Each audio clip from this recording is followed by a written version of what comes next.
Okay, today we'll be covering parabola for your examination, that is IMU CET. So in the chapter parabola, there are basic concepts which are not relevant from your exam's perspective. We will be only covering the topics which are precisely important from the exam's perspective. We won't be covering unnecessary details. ठीक है, let's start with the definition of conic section. Conic section, ये definition से हम शुरू करेंगे. A conic section is the locus of a point which moves such that its distance such that the ratio of its distance from a fixed point to its distance from a fixed line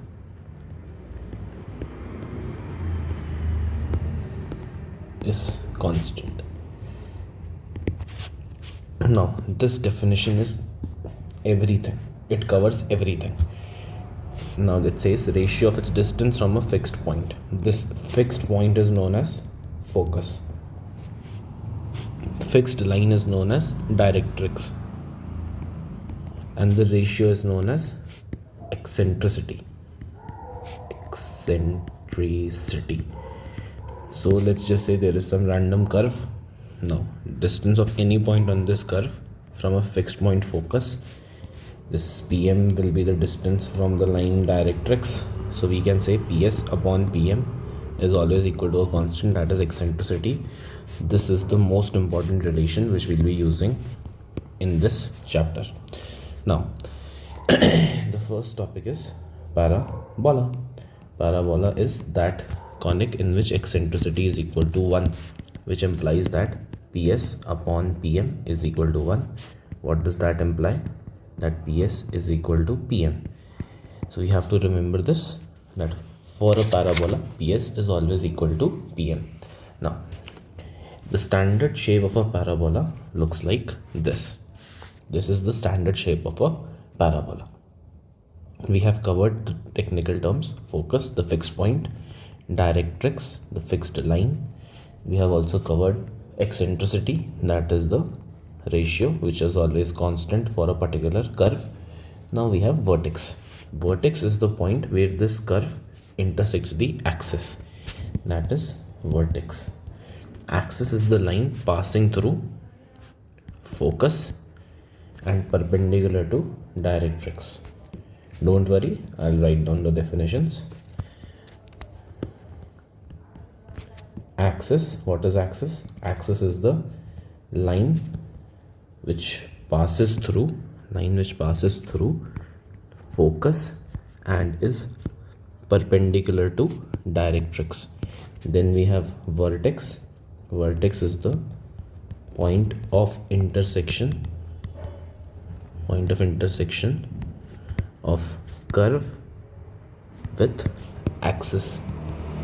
Then we have latus rectum, but before latus rectum we have to cover double ordinate. Now double ordinate is any line which is perpendicular to axis and cuts the curve at 2 points. Perpendicular to axis and cuts the conic at 2 points. Now latus rectum. Latus rectum is a special double ordinate that passes through focus. Latus rectum is the double ordinate that passes through focus.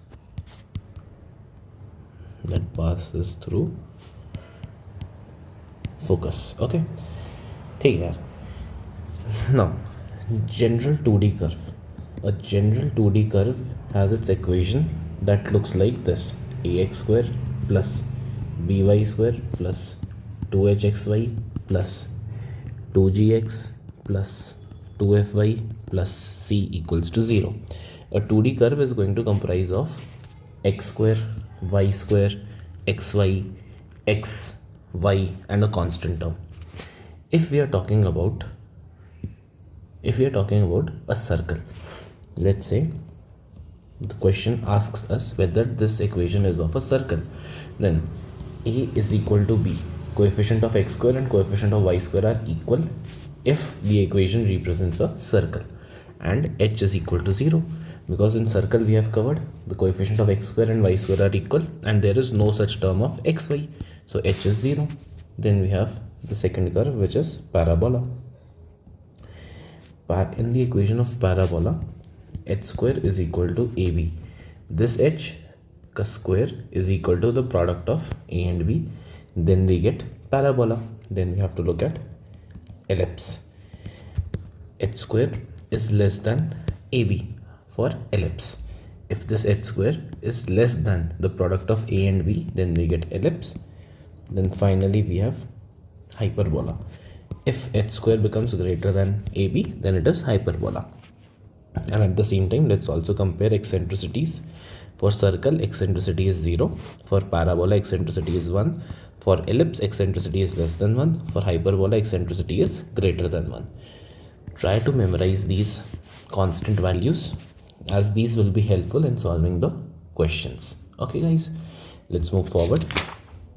Now, I'll teach you a trick to remember the shape of the parabola.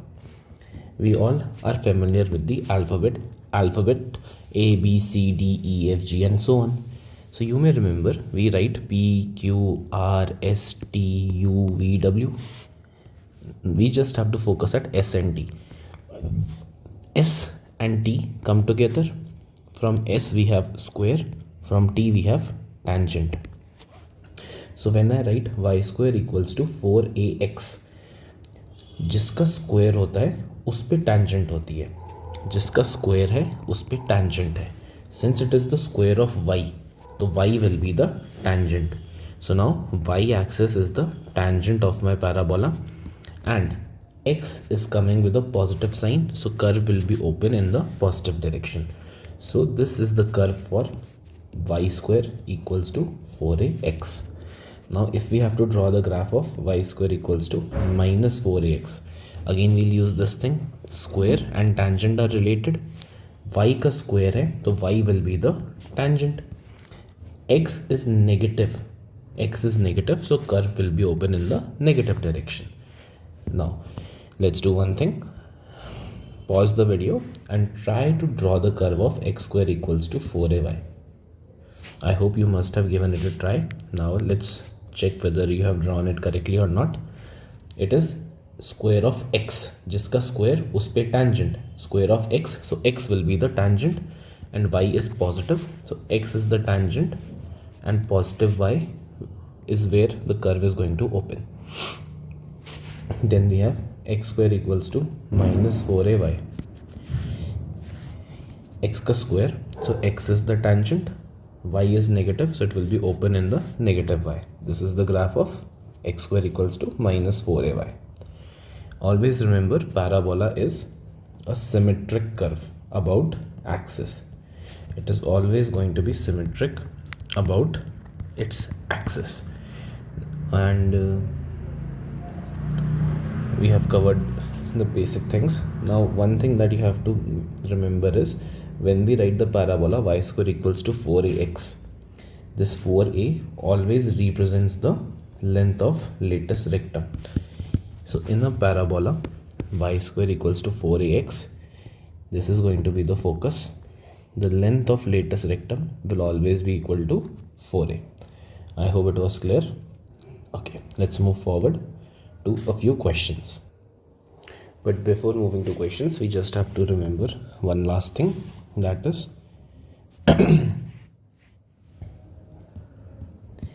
if vertex of parabola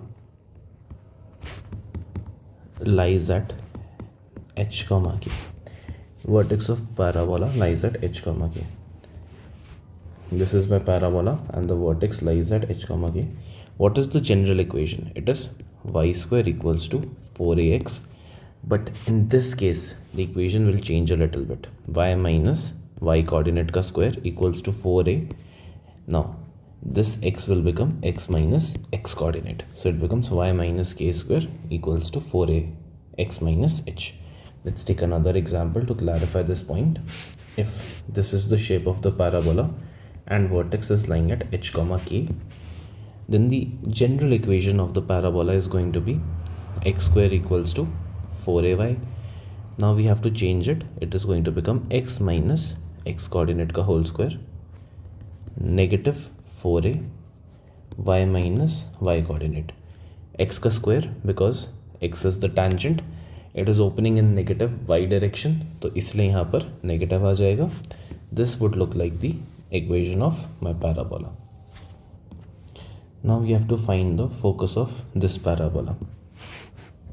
Let's quickly visualize what is happening. It is similar to y square equals to 4ax. y का square है, so y axis is going to be the tangent, plus 4x, so it will open in the positive x direction. Now y coordinate 3, x coordinate 0. यहाँ पे x minus 0 लिख सकता हूँ ना, so it will be y coordinate is 3, x coordinate is 0, so यहाँ पे लिखेंगे 0,3.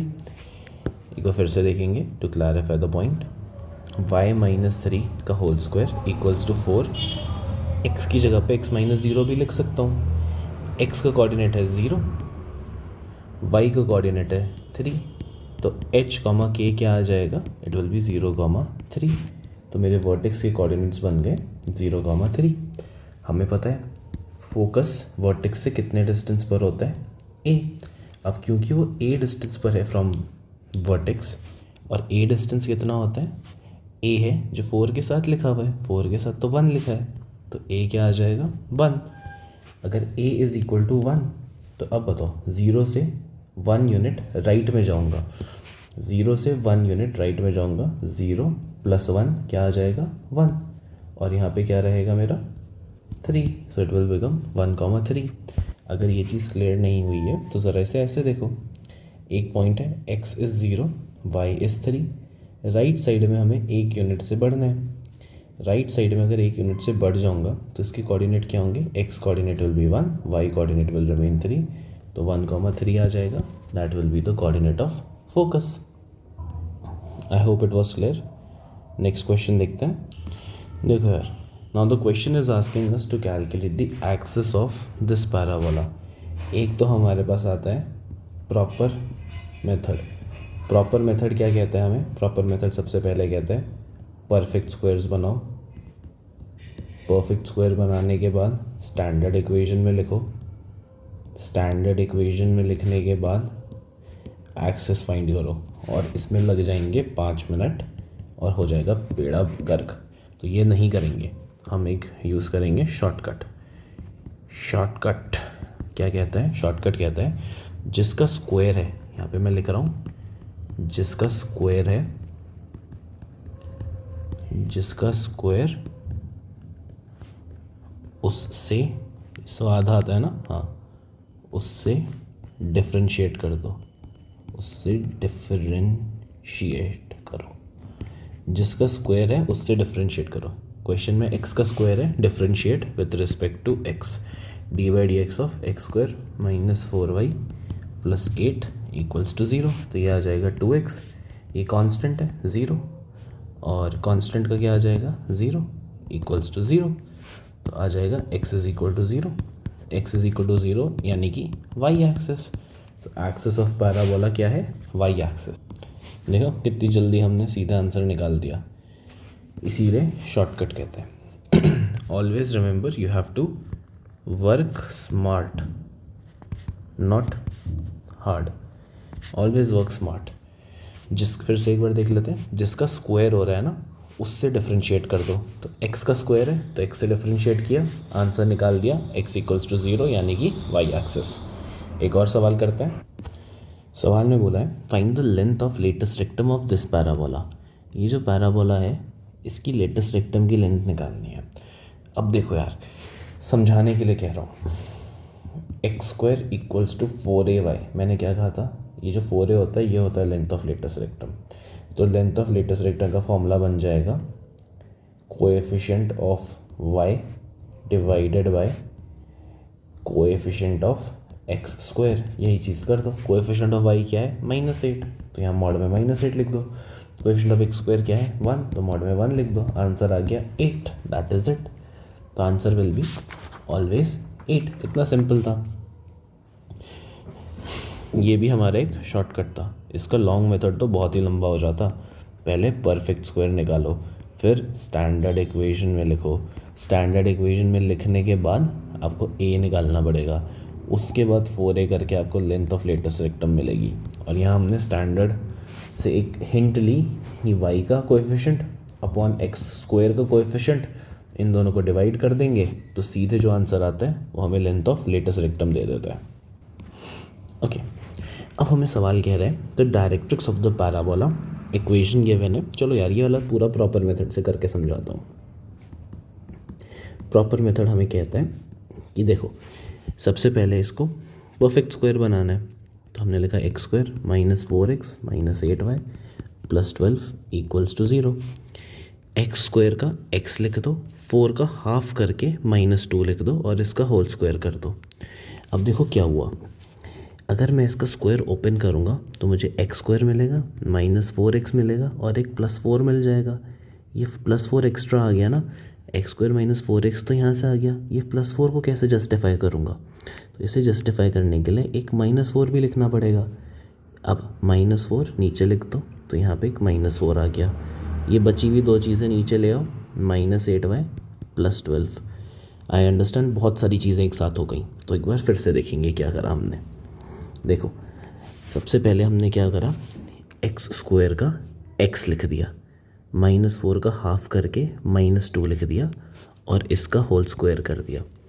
अगर इसका होल स्क्वायर किया तो इससे क्या बन जाएगा, यहाँ आएगा एक्स स्क्वायर, यहाँ पे आएगा -4x और -2 का स्क्वायर क्या आ जाएगा, +4।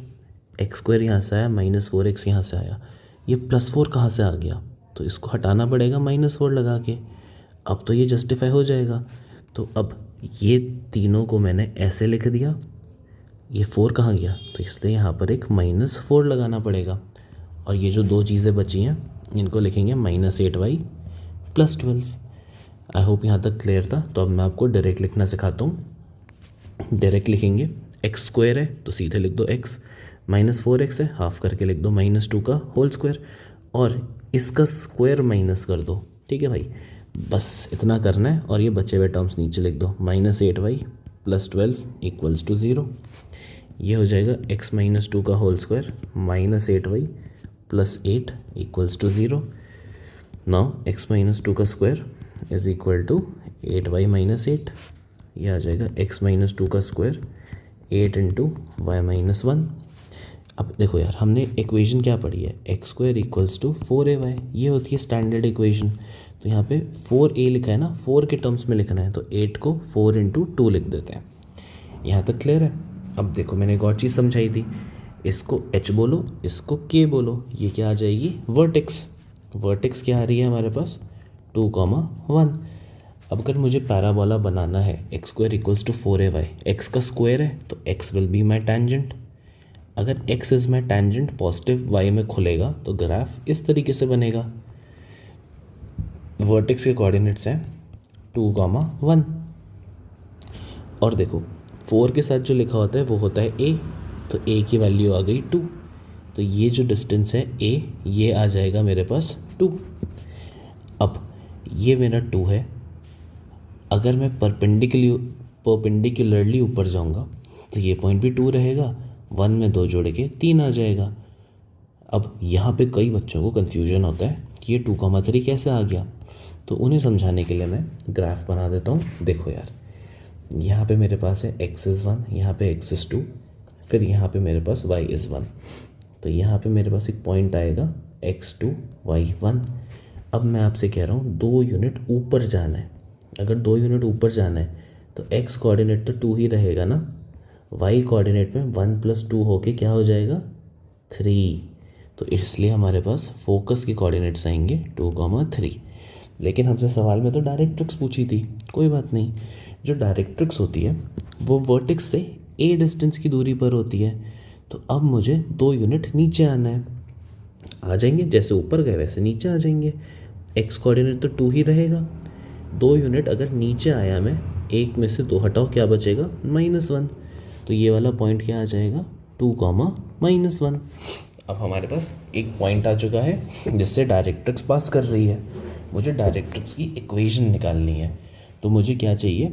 Slope of axis. अगर मैं यहाँ पे ऑब्ज़र्व करूँ तो मेरी जो एक्सिस है, देखो, हाँ, जो मेरी एक्सिस है उसकी इक्वेशन क्या आएगी? x इज़ इक्वल टू 2, ये भी 2, ये भी 2, ये भी 2। तो एक्सिस आ रही है x इज़ इक्वल टू 2। तो अगर हम कॉमन सेंस यूज़ करें, इसकी परपेंडिकुलर लाइन क्या होगी? y equals to something. और अगर ये -1 है y, तो y इक्वल्स टू -1 फिक्स्ड रहेगा। तो इक्वेशन ऑफ डायरेक्ट्रिक्स क्या आ जाएगी?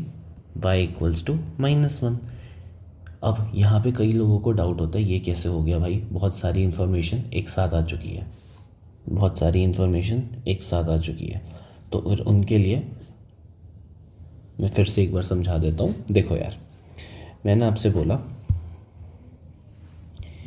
ये है मेरा कोऑर्डिनेट प्लेन, और नहीं, थोड़ा अच्छा सा डायग्राम बनाते हैं। ये है मेरा कोऑर्डिनेट प्लेन, एक्सिस की इक्वेशन ये है, x इक्वल्स टू 2। डायरेक्ट्रिक्स इसके परपेंडिकुलर जाएगी। अगर ये वाला पॉइंट हमें गिवन है, क्या है ये पॉइंट? 2, -1। तो ये है 2, -1। इस नीली नीली लाइन पर, ये जो नीली नीली लाइन बनी है, इस पे क्या है? x equals to 2। और ये जो लाल वाली लाइन जा रही है, इस पे क्या आएगा? y is equal to -1। इसीलिए हम डायरेक्टली लिख सकते हैं y इक्वल्स टू -1 और y प्लस 1 इक्वल्स टू 0। ये क्या आ जाएगी? Equation of directrix. I hope यहाँ तक सबको क्लियर था। आगे बढ़ते हैं नेक्स्ट क्वेश्चन पे। अब देखो यार, इक्वेशन ऑफ डायरेक्ट्रिक्स हमारे पास है x-1 का whole square equals to, sorry, equation of directrix of this parabola x-1 का whole square equals to 2y-2। देखो यार, जनरल इक्वेशन ऐसे बनेगी, x square equals to 4ay। ये वाला पैराबोला किस शेप का दिखेगा? x का स्क्वायर है तो x axis will be the tangent. ठीक है भाई, ये टेंजेंट है। पॉजिटिव y तो ऊपर को खुलेगा। तो पैराबोला इस तरीके से दिखेगा। x के साथ लिखा है h, y के साथ लिखा है k। वर्टेक्स क्या होती है? वर्टेक्स होता है h, k। तो ये आ जाएगा वर्टेक्स के कोऑर्डिनेट्स 1, 2। ओके, वर्टेक्स आ गई 1, 2।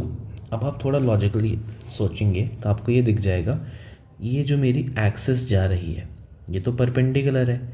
अगर कोई लाइन परपेंडिकुलर है उस पर एक्स फिक्स्ड होगा ना। ऐसे देखो, ये कोऑर्डिनेट प्लेन है, अगर यहाँ पे मैंने परपेंडिकुलर लाइन ड्रॉ कर दी, उस लाइन पे एक्स इज इक्वल टू ए तो फिक्स्ड रहेगा ना। तो इसमें एक्सिस आ जाएगी एक्स इक्वल्स टू 1। एक्सिस हमेशा फिक्स्ड रहेगी, एक्स इक्वल्स टू 1। अब देखो यार, यहाँ पे मुझे 2 गिवन है। ये 2 मुझे अच्छा नहीं लग रहा क्योंकि मुझे तो 4 का फैक्टर चाहिए। तो 2 को क्या मैं लिख सकता हूँ? 4 इंटू हाफ, बिल्कुल लिख सकता हूँ। तो मेरे पास आ गया a is equal to half. अब इस वर्टेक्स से हाफ यूनिट नीचे चले जाओ।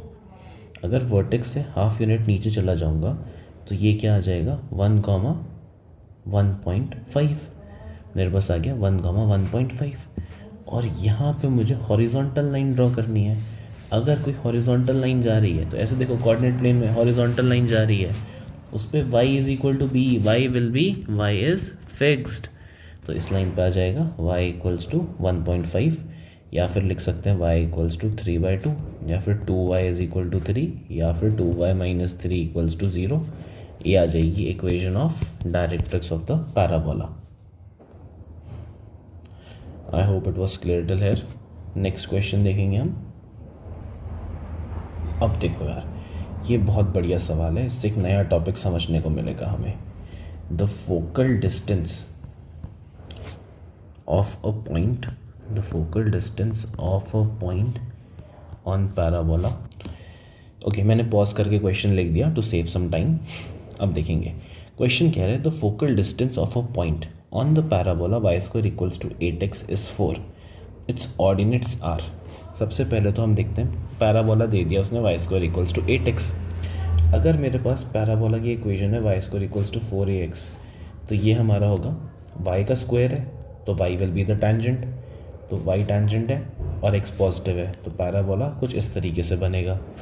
और इसको ऐसे लिख सकता हूँ ना, y माइनस ज़ीरो का whole square equals to 8 into X minus zero. So vertex आ रही है मेरी एट 0,0। अब इस 8 की जगह पे क्या मैं लिख सकता हूँ 4 इंटू 2, बिल्कुल लिख सकते हैं। तो 2 क्या आ गया a, तो a मुझे मिल चुका है, इस क्वेश्चन में 2 है। अब यहाँ पे मेरा फोकस आएगा which is at a distance of 2। अब देखो यार, ओरिजिन से राइट हैंड साइड में 2 यूनिट चलना है। ये है मेरी x एक्सिस, ये है मेरी y एक्सिस। ओरिजिन 0 0 है, एक यूनिट चला 1 पे पहुंचा, एक और यूनिट चला 2 पे पहुंचा, तो ये पॉइंट 2,0 आ जाएगा ना। तो फोकस क्या आ जाएगा मेरा, फोकस आ जाएगा 2,0। ठीक है भाई, फोकस मिल गया हमें। अब वो कह रहे हैं focal distance of a point is 4। Focal distance मतलब फोकस से डिस्टेंस, तो यहाँ पे लिख देता हूँ, ये क्या हो गया, फोकस से डिस्टेंस। फोकस से डिस्टेंस कितना है 4। तो अब देखो फोकस से इस पॉइंट का डिस्टेंस मान लो 4 है। अगर फोकस से इस पॉइंट का डिस्टेंस 4 है तो हम यहाँ पे देखेंगे डायरेक्ट्रिक्स आ रही है, this is my directrix. Directrix, अब हमने एक चीज़ पढ़ी है पैराबोला में, P S is equal to P M. तो जितना डिस्टेंस फोकस से है उतना ही डिस्टेंस डायरेक्ट्रिक्स से है। तो अगर ये डिस्टेंस 4 है पी एस, तो ये डायरेक्ट्रिक्स से भी कितने डिस्टेंस पर होगा, 4 डिस्टेंस पर ही होगा। अगर ये भी 4 डिस्टेंस पर ही है तो हमने बोला कोई बात नहीं, P को अज्यूम करते हैं x, y। P को हमने अज्यूम कर लिया इट इज़ x, y। ज़रा जूम इन करेंगे, इधर से देखेंगे, अगर P इज़ x, y तो इसका मतलब है ये वाला डिस्टेंस ओरिजिन से P तक का x होगा। हाँ हाँ बिल्कुल होगा। और वर्टेक्स से डायरेक्ट्रिक्स के पॉइंट का डिस्टेंस a होता है, a तो 2 है तो ये 2 होगा। ठीक है भैया, तो हमें मिल गया 2, हमें मिल गया x। तो ये वाला डिस्टेंस 2 है, ये वाला डिस्टेंस x है, तो ये हो गया 2 प्लस एक्स क्या है 4। तो 2 plus X is equal to 4, 2 plus X is equal to 4, यानी कि x इज इक्वल टू 2। अगर हमें मिल गया x इज इक्वल टू 2 तो यहाँ हटाओ x, क्यों लिखा हुआ है, x आ जाएगा 2। 2, y will lie on parabola. अब क्योंकि ये वाला पॉइंट लाई करता है पैराबोला पे, it will satisfy the equation.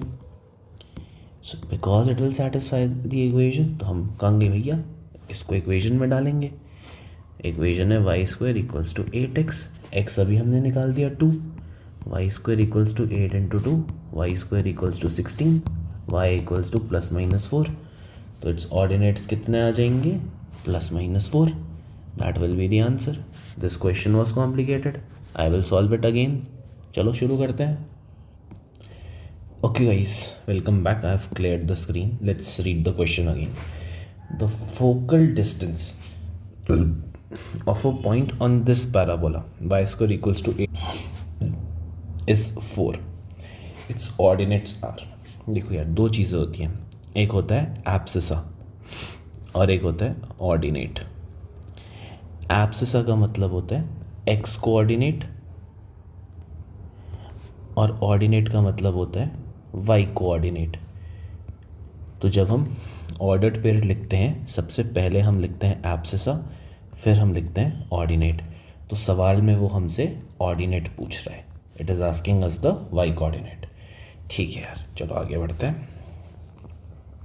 क्या बोला उसने, फोकल डिस्टेंस यानी कि फोकस से distance. The distance from focus is known as focal distance of a particular point which is on a parabola whose equation is given y square equals to 8x. Now as I have taught you how do we draw the parabola, जिसका square है उस पे tangent, y का square है तो y will be the tangent. Now y is the tangent, positive x में खुल जाएगा, y is the tangent, positive x में ग्राफ खुलेगा और यहाँ पे मेरे को एक फोकस मिलेगा और एक डायरेक्ट्रिक्स मिलेगी। ये तो मेरे को एक सेट फ्रेम मिल चुका है। ठीक है यार, सेट फ्रेम लगा दिया हमने। अब देखो Y square equals to 4ax होती है हमारी स्टैंडर्ड इक्वेशन। 8 को क्या मैं लिख सकता हूँ 4 इंटू 2, तो ए की वैल्यू 2 आ गई ना। फोकस वर्टेक्स से कितने दूरी पर होता है ए, और ए क्या आ रहा है, ए आ रहा है 2। वर्टेक्स और डायरेक्ट्रिक्स में भी ए का ही दूरी होती है, ए क्या आ रहा है 2। ठीक है, अब देखो यार, मैंने बोला एक पॉइंट मान दो P on the parabola, the coordinates of P are x, y। अब P से S एक स्ट्रेट लाइन है और P से M दूसरी स्ट्रेट लाइन है। हमने बोला पैराबोला में PS upon PM is equal to eccentricity for parabola is 1, तो हमारे पास आ जाएगा PS is equal to PM। Always remember PS is equal to PM for a parabola. तो इसका मतलब है जितना डिस्टेंस PS का है उतना ही डिस्टेंस PM का है। PS क्या है, पॉइंट P का डिस्टेंस फोकस S से। P का distance from S is given as 4, तो ये डिस्टेंस अगर 4 है तो ये वाला डिस्टेंस भी तो 4 होगा। ओके, अब देखो यार, ये डिस्टेंस आ गया 4। अब P अगर हमें गिवन है x, y, ये x कोऑर्डिनेट मतलब क्या हुआ, अगर मैं यहाँ से x की तरफ लाइन ड्रॉ करूँगा तो ये वाला डिस्टेंस x होगा, ये वाला डिस्टेंस 2 है, टोटल 4 है। तो 4 is equal to 2 plus X हो जाएगा। x क्या आ जाएगा 2, x इक्वल्स टू 2 आ गया, यहाँ पे 2, y लिख दो। तो अब हम लिखेंगे point P 2, y lies on my parabola. Because it lies on my parabola, this point will satisfy the equation of parabola. अब क्योंकि ये satisfy करेगा equation of parabola, इसको इसमें डाल देंगे तो हमारे को मिलेगा y square equals to 8 into 2 that is 16, तो y equals to plus minus 4। और हमें क्या निकालने थे, ऑर्डिनेट। ऑर्डिनेट क्या होता है, y कोऑर्डिनेट, तो y कोऑर्डिनेट आ गए ना plus minus 4, that will be the answer. अब हम देखेंगे last topic which is not so important, relative position of a point, relative position of a point with respect to parabola।